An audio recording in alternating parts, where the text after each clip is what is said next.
Thank you for joining me. Today I'm going to talk on the subject and explore how to deal with isolation.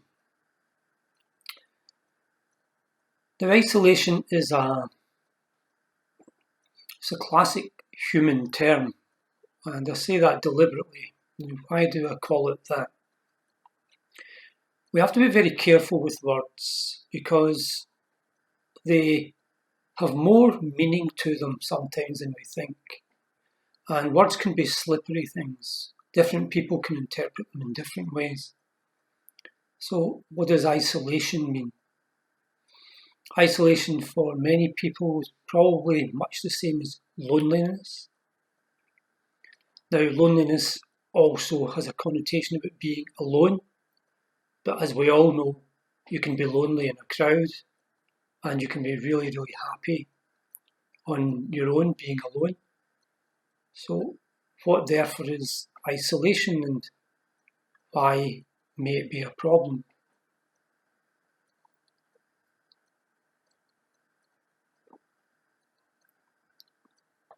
So I'll look at this through the lens of mindfulness.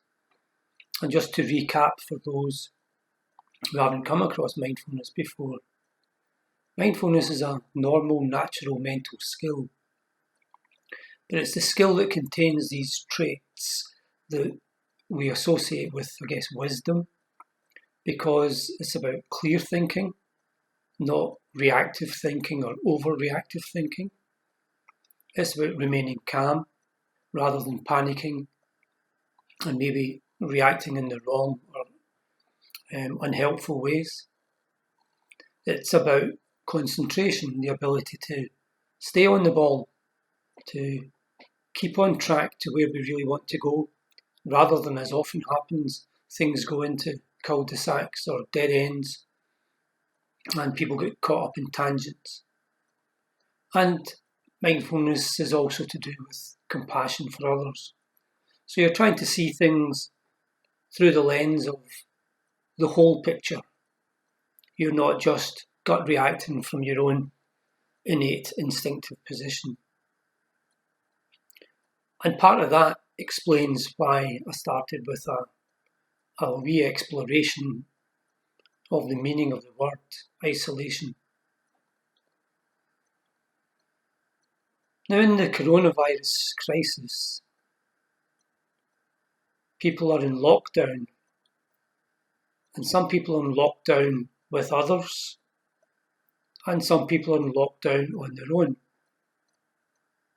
Now, it might vary from moment to moment in a particular day, but a person can be delighted that they have company while in lockdown.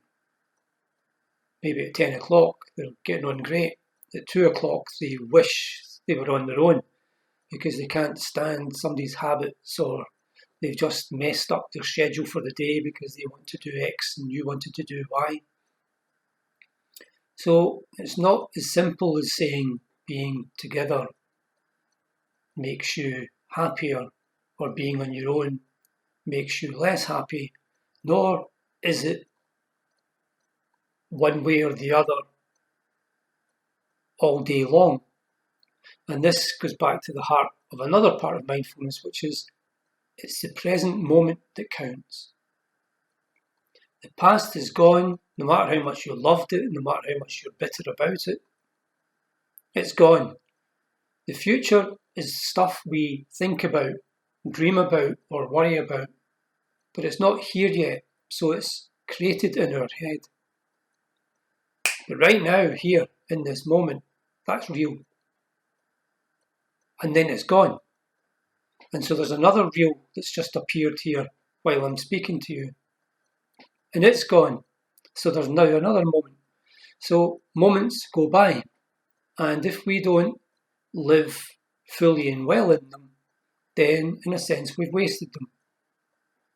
And these moments, as we all know, and as the coronavirus crisis tells us very starkly, is we all run out of moments. Everybody dies, and after death, as far as we know, depending on one's faith, this version of us, at the very least, has no more moments. No more chance to look out the window and see if it's raining or sunny. No more chance to pick up the glass and see what it's like to drink cold water.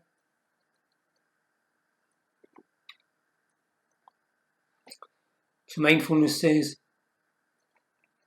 develop the skills of noticing well so that you can start to deal with things that the mind automatically produces, which is predominantly unhelpful. Think about that for a second. What your mind produces is predominantly unhelpful. Now, if you had a friend who was predominantly a pain in the neck, let's just say, how good a friend would that be? How much would you stake on that friendship? Similar with the mind, and this is a big thing to go over, a big hurdle to go over in our heads, is this thing up here is not to be trusted. It doesn't mean it won't come up with good stuff, which it will do.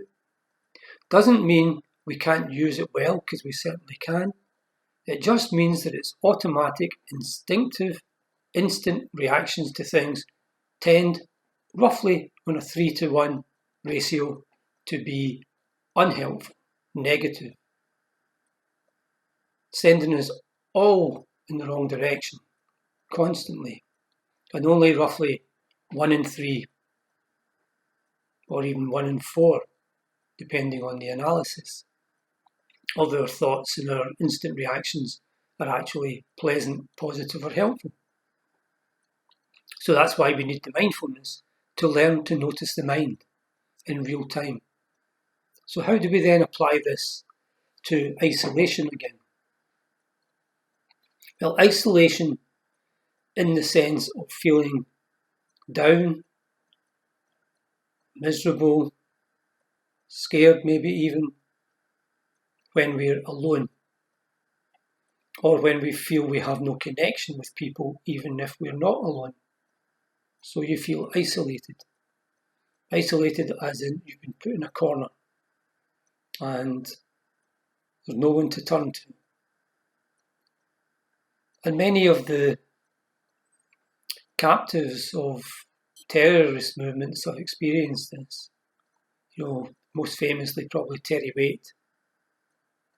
And they've described it. And they've described how even without ever having studied mindfulness, they tend to use methods that we would call mindful. They make sure that they get in charge of their emotions. So they have to become mindful because every day they might feel the worst. And the worst would be that they'd be tortured or they'd be killed. On a good day, they'd just be left alone on their own. Now that would probably terrify all of us, but that's their good day. My dad went through something similar. His picture is up there in the middle with my mum, and also in the top row between the two ladies, one of whom's his mother, one of whom's his sister. And Dad was sent to a labour camp in the Soviet Union from Poland during the Second World War, along with the rest of the family, and he lost an enormous amount of weight. He could put his hand around his thighs, touch his fingers. He felt alone at times, and he found that you have to find a way of being in control of your mind, because the reality of a situation, the physical reality of a situation, you have no control over. So if you're on your own, say just now during lockdown, well, unless you break the law, which I wouldn't advise, that's your reality. My dad's reality was he was one of, I think, 55 people in a barracks sleeping on a wooden plank and then being forced to work out in Siberian frost all day long. Now you can despair at that, or you can see if you can change your mind about it. Because changing your mind about it affects how you feel, not just mentally, but also it affects your physical health. And there's a classic Russian or Soviet Union era book called One Day in the Life of Ivan Denisovich by the Nobel Prize winning novelist Alexander Solzhenitsyn. And Solzhenitsyn wrote that book about his own experiences of being in a camp, labour camp, and he had cancer in the camp. So he survived that, so you can imagine how gruesome it was for him. So he wrote this very short novel about this Ivan's life in the Gulag, one day in the Gulag. And at the end of it, having described all the woes and the horrors and the sheer exhaustion of being in a camp like that, it ends with the lines, something along the lines of, it had been a normal day, one could almost say a happy day. Now that's a person experiencing probably the closest thing to the concentration camps of the Nazis that we've experienced in our history. You know, people being deliberately put in the millions to slave labour in terrible conditions. And yet he's writing as someone who's experienced that. You could almost call it a happy day. Now, that tells you two things. First thing it tells you are two alternatives. The first version is you can get so used to anything that you no longer remember how bad or how good it was. And the second way of looking at it is to think, well, you can change your mind about how you feel about a reality, even if the reality doesn't change. And this is very much the tactic, if you like, or the strategy of mindfulness. I mean, my aunt died. She's in the second row, the smaller of the two girls in uniform, which you can barely see. She was 15 then, when that photograph was taken in Persia. She weighed 3 stone 12, barely able to stand. She's down in the next row as well, the middle row. She's the girl with the short cut hair beside my mum and dad. And again, same day, same photographer took it. Army uniform, weighed 3 stone 12, 15. But my Aunt Danka lived another almost 80 years after that and had a full, rich life. But Danka died in December. She was one of the favourite people in my life, loved her dearly. And in the June before Danka died, my sister Maria died, aged 67, of cancer. And in the December before that, so 12, 13-month period, my younger brother died of cancer, aged 57. Now, those realities were terrible losses in my life. But because I've been practicing mindfulness for 21 years, I've trained my mind to notice what's healthy in it. And sometimes grief is healthy and sometimes it's not. So when grief was healthy, I grieved for each of those 3 people I love. When grief was unhealthy, and unhealthy in 2 ways, in one of 2 ways. Either I started to feel grief at just the wrong time, like I'm in the middle of a meeting, or the grief feels bad. It feels like it's drowning me. This is a bad, like in a whirlpool and you're going down and down and down. And grief can sometimes be like that. And so when I noticed them in those situations, I changed them to gratitude. Grief at the loss of someone can be turned into gratitude for having known them. And it's not a sad, grieving gratitude, it's a joyous, happy gratitude. So we can do the same with isolation, those feelings that were isolated. and that we're on our own and that that's a bad thing. Because the reality isn't a bad thing. I'll tell you a version of isolation, very temporary, thankfully, isolation that is a bad thing. One of my two remaining aunts, and the only remaining aunt who is a direct sibling of my mum or dad. So my Aunt Frances is 101, nearly 102. She's 102 in June. But she had a fall last night in the care home that she's in Glasgow. And they called me late last night. I was asleep, so only got it this morning. And she had the fall, she's got a cut in her head, bruised hip, bruised ribs, but seems not to have any breakages. And she was fine this morning, except for the pain. But she was keen to get back up and get back on with ordinary life.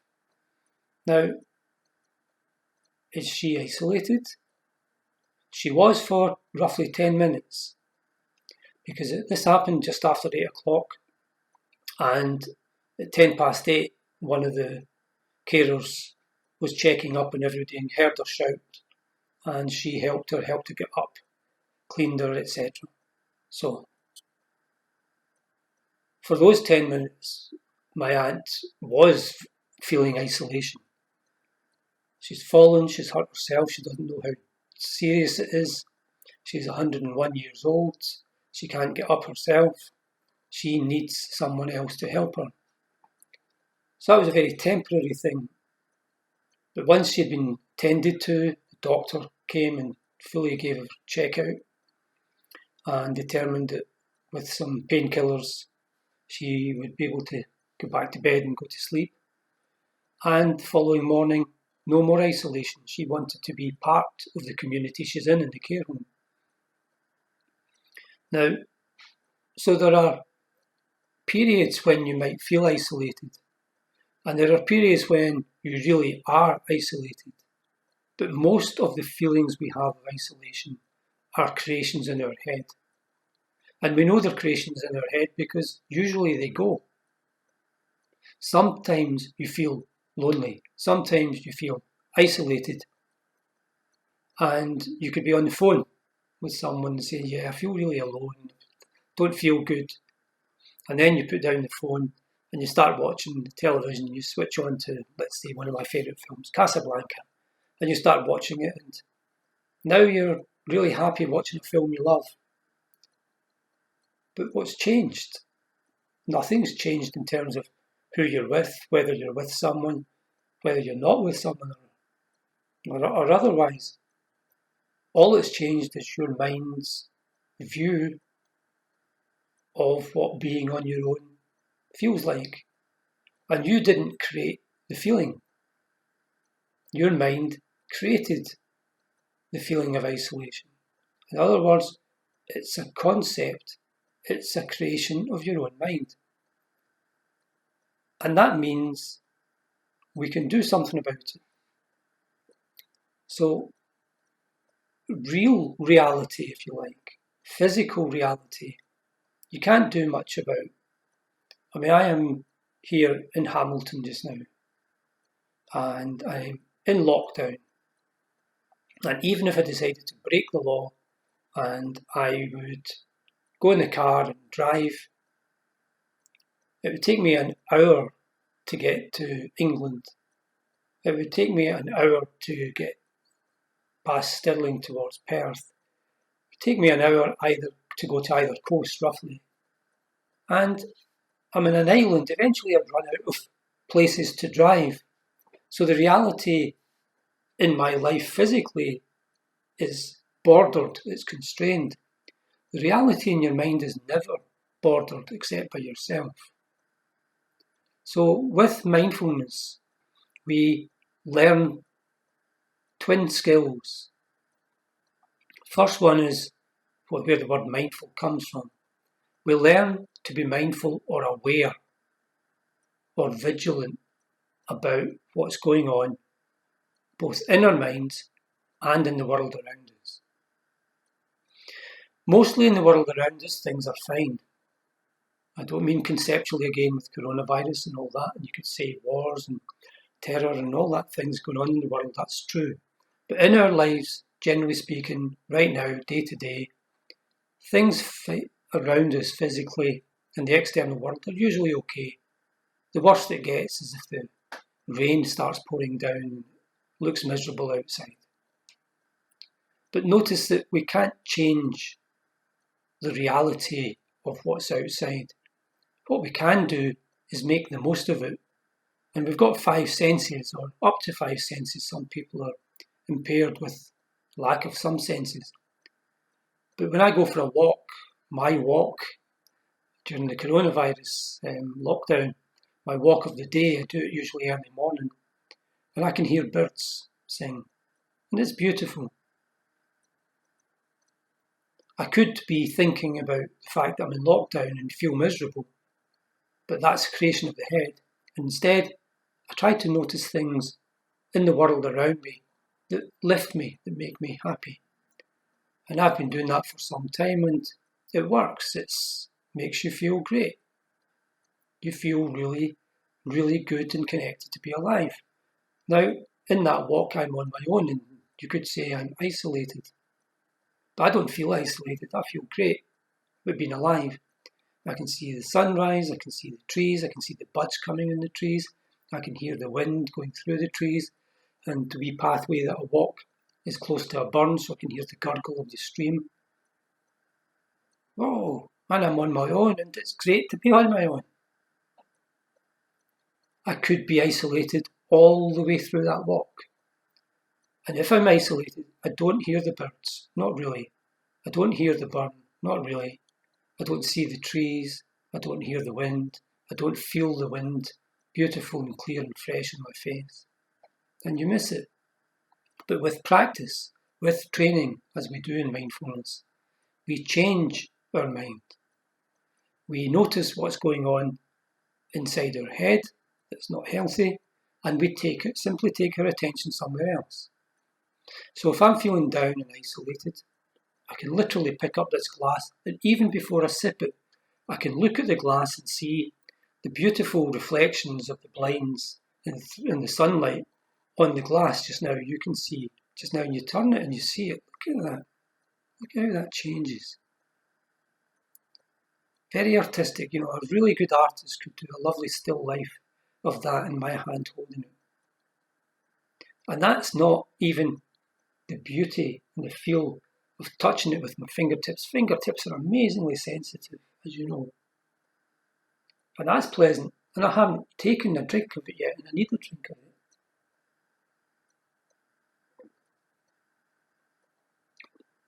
And it's a beautiful feeling. That's real in my head, because I made it real by noticing it clearly and strongly, and not allowing thoughts about being isolated to make me not sense what's going on when I take a sip of water. So when I feel in any way negative, if I have to have a glass of water around, I pick up the glass and I do exactly what I've just described there. And it takes my mind away from the isolation and places it somewhere pleasant. You don't need a glass, you breathe in. It's clear and it's fresh, it's pleasant. You breathe back out and it's quiet and it's peaceful. That's pleasant. Now your mind has been changed. Your mind is feeling isolated and down, and you change your mind to experience pleasure of the breath. And you think, well, how does that work? Surely the isolation just comes bouncing back. Sometimes it does, sometimes it doesn't. Sometimes you've cracked it in a couple of seconds. Sometimes it comes back, and what do you do then? Well, you don't get annoyed at yourself for the isolation coming back. Why not? Because getting annoyed at yourself is just another negative being added on. So you're now isolated and annoyed at yourself. Instead, you just go take the attention back to the breath, breathe in, breathe back out, and eventually it works. Because these emotions don't hang around all day. They tend to disappear if you change where you want your mind to be. And Daniel Kahneman, the Nobel Prize-winning economist, explained this, and he said, happiness is allocation of attention. Where you place your attention, or where you allow your mind to go to, will determine whether you're happy or not. And that's a hugely profound truth. So we'll do a practice just now. So we notice and we change, notice and change, notice and change. That's your maxim, that's your way to avoid isolation. Isolation is a made-up thing in the human mind, and we can change made-up things in the human mind. We can make up something better.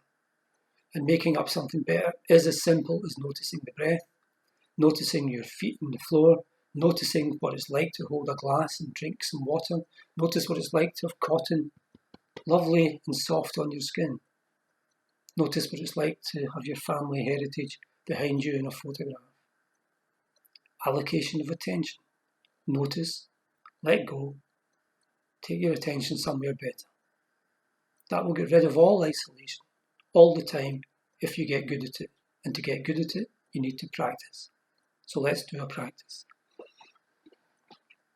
If you can sit with your feet flat on the floor, hip width apart, smother the back in against the back of your chair for some support. Rest your back nice and upright so it feels alert. One hand on top of the other, thumbs gently touching, placed in your lap. Head dipped down a little and just gently close your eyes.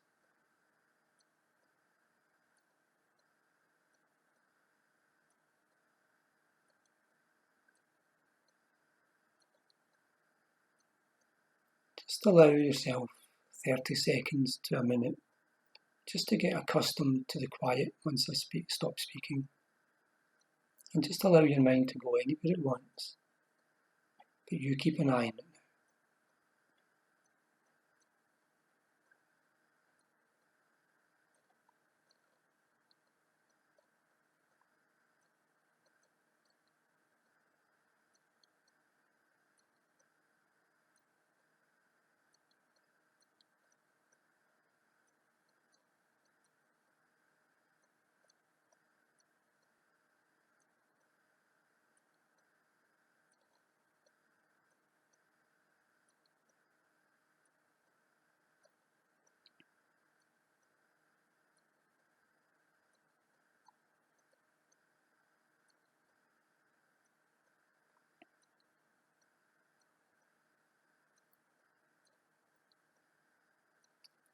Now just take your attention to your eyes.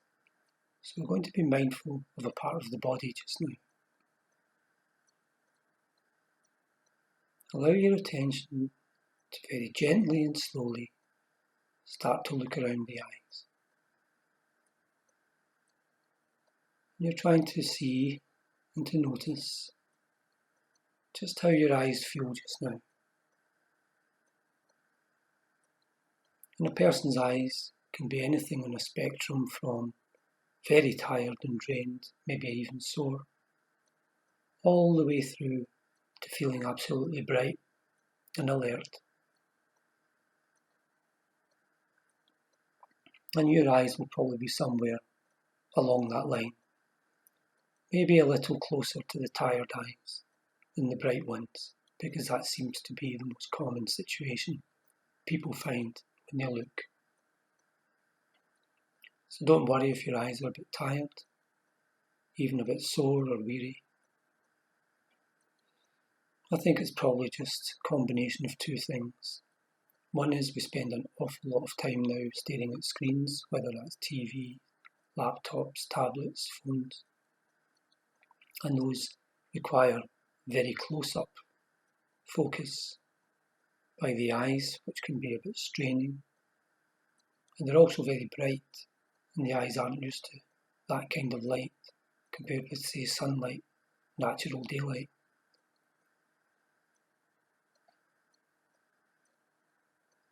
The other reason is that we don't sleep particularly well nowadays, compared with how we should sleep.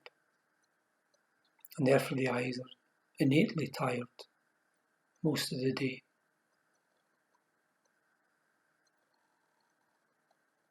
But let's imagine that all of our eyes are a wee bit tired. So that's us being mindful. That's the first part of the two skills And notice that you can do this with the body as well as how you feel in the mind. So, tired eyes. A common technique to help tired eyes, often used in occupational therapy, is just to flick the eyes from left to right a few times. You can do it slow, medium-paced or fast, and you'll find any one particular pace will work for you better than the others. I like to do it slowly. And the eyes start to loosen up because they've been given a bit of exercise, if you like. It's a bit like doing a warm-up before training at a gym or going for a run. Now that may or may not have worked for you, but the principle's the same. Check something out clearly, calmly, notice what it's like, and if it's not how you would like it to be, you decide to change it. In this case, eyes, tired, flick them around, loosen them up. Now take your attention further down to your jawbone and just relax that muscle and the muscles of your mouth and your tongue as well.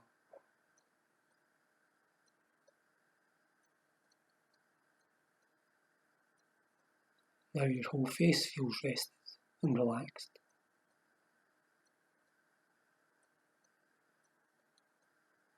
Just allow your attention to settle on the skin of your face. And you probably start to notice little tingles, sometimes a little bit itchy or a little bit tickly, appearing and disappearing all over the skin at different times. That's the air touching your skin.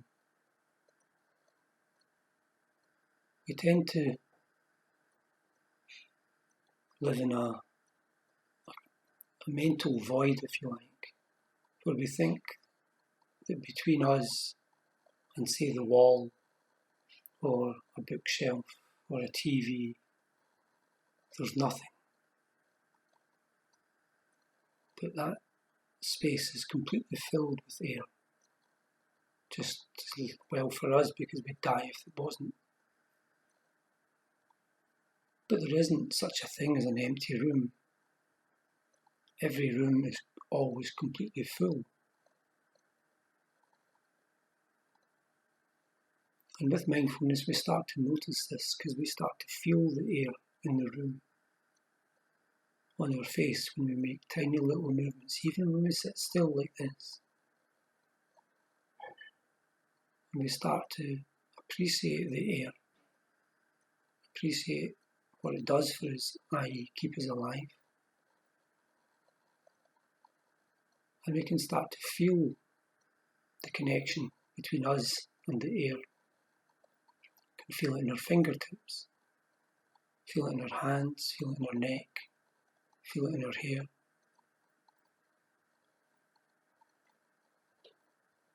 This is us being mindful of our body, but it's also mindful of the outside world now as well. Mindful of the air and how the air connects with us. So now start to notice the air going into the entrance of the nose through the nostrils. And allow your attention to slow down a bit, maybe to 3/4 pace, as if your mind is in slow motion. And also the breath that you're taking in is in slow motion. So that you notice the sensations of the air flowing in more clearly and the air flowing back out clearly as well.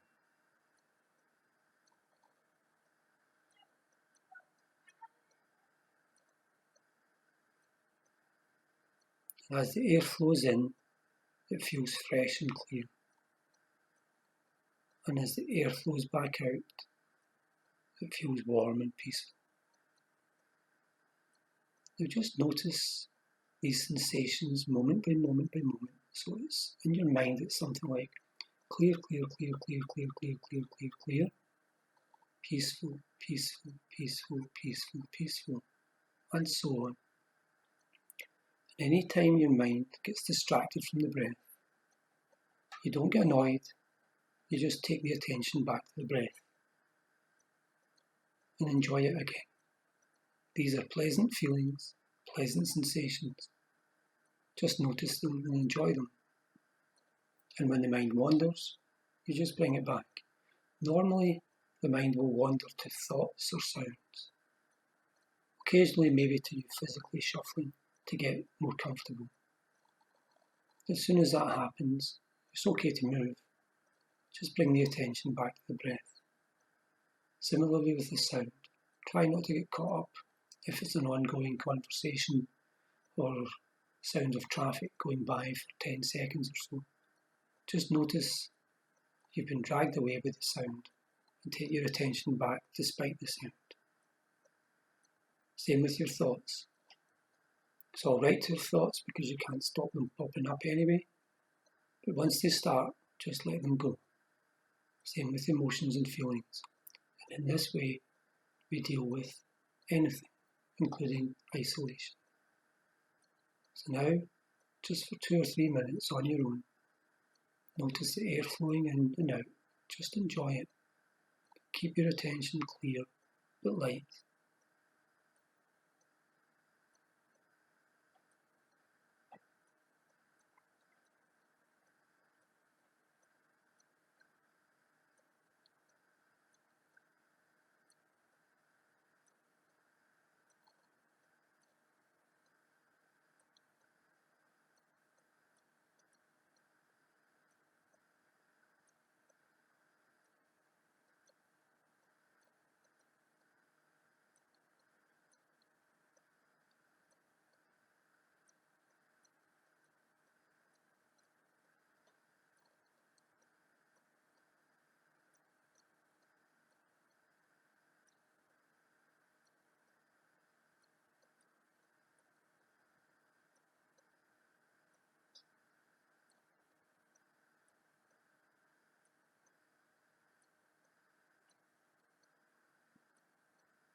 Now to strengthen qualities of mind that we know are good to develop. That's clarity of thought and being calm and peaceful. Still noticing the breath, we can think to ourselves, breathing in, my mind feels clear. Breathing out, my mind feels peaceful. So you're taking the feelings of the breath and now applying them to your mind. Because the in-breath feels clear and the out-breath feels peaceful. And we know that words affect the mind. So we can think, breathing in, my mind feels clear. Breathing out, my mind feels peaceful. Breathing in, my mind is clear. Breathing out, my mind is peaceful. shorten it to just single words. Clear with your in-breath. Peaceful with your out-breath. Clear.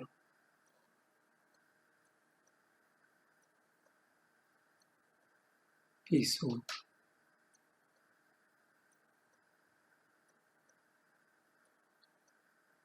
Clear.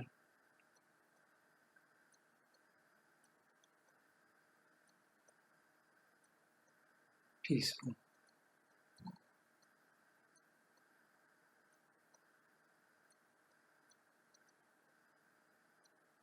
And then gently let the attention come away from your breath and allow it to go all the way down to the tips of your toes.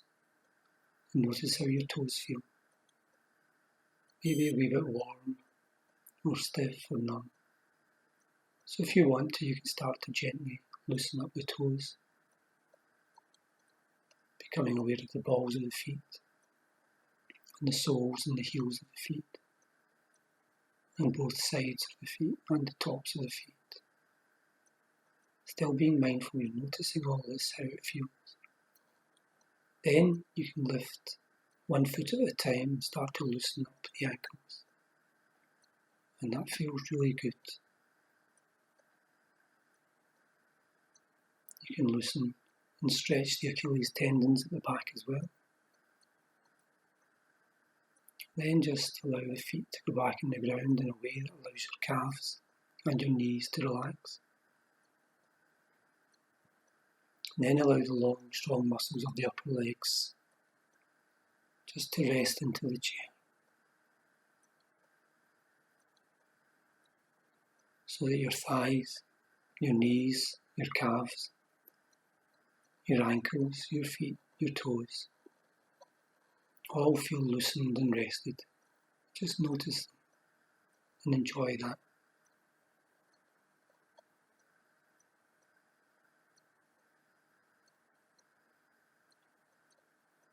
Now take the attention to your fingertips and the tips of your thumbs. Just notice gentle touch. As you start to move your fingers a little bit, you can start to slide them along the other fingers and back, spreading this beautiful sensitive touch.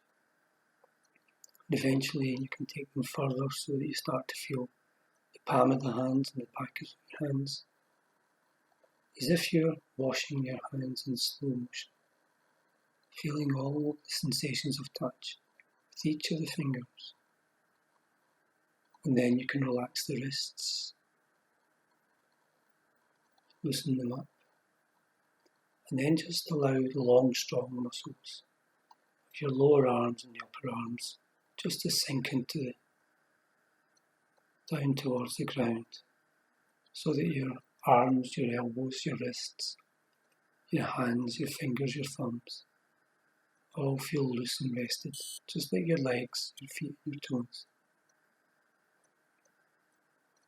Now take the attention to the muscles at the small of the back and just rest them into the chair, followed by the long, strong muscles of the upper back, and the shoulders and shoulder blades can come down and rest too.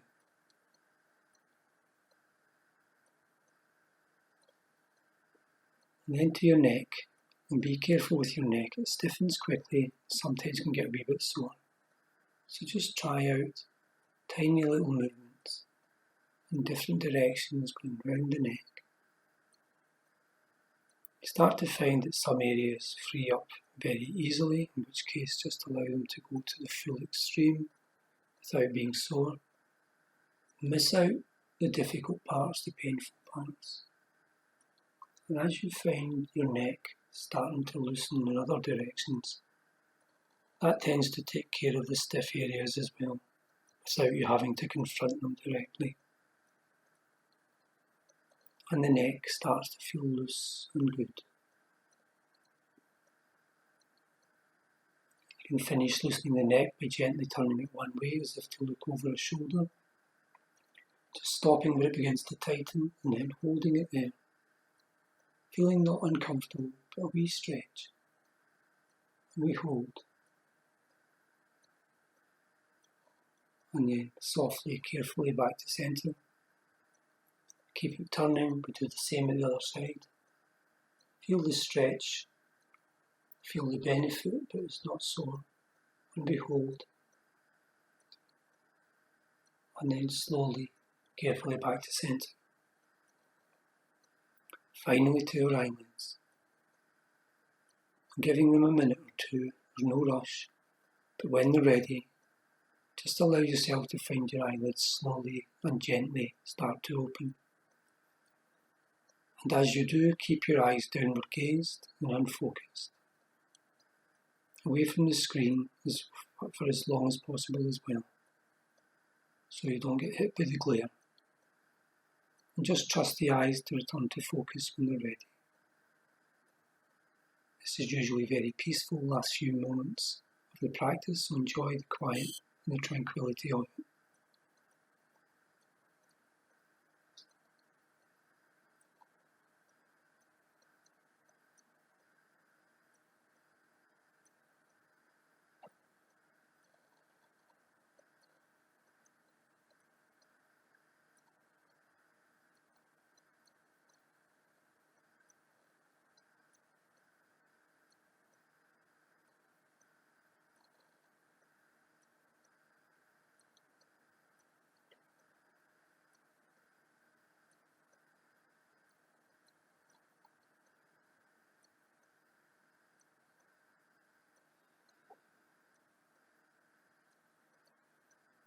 Okay, now I've just come out of the practice. You may already be out, or you may still be in. Don't rush if you're still in the practice. Just allow your coming out of practice to be natural and take as long as it needs. But for now, I'll finish up. Thank you very much for joining me in this. I hope you found it helpful, interesting and useful. And enjoy the rest of your day, whatever time you're doing this at. And keep well. Thank you.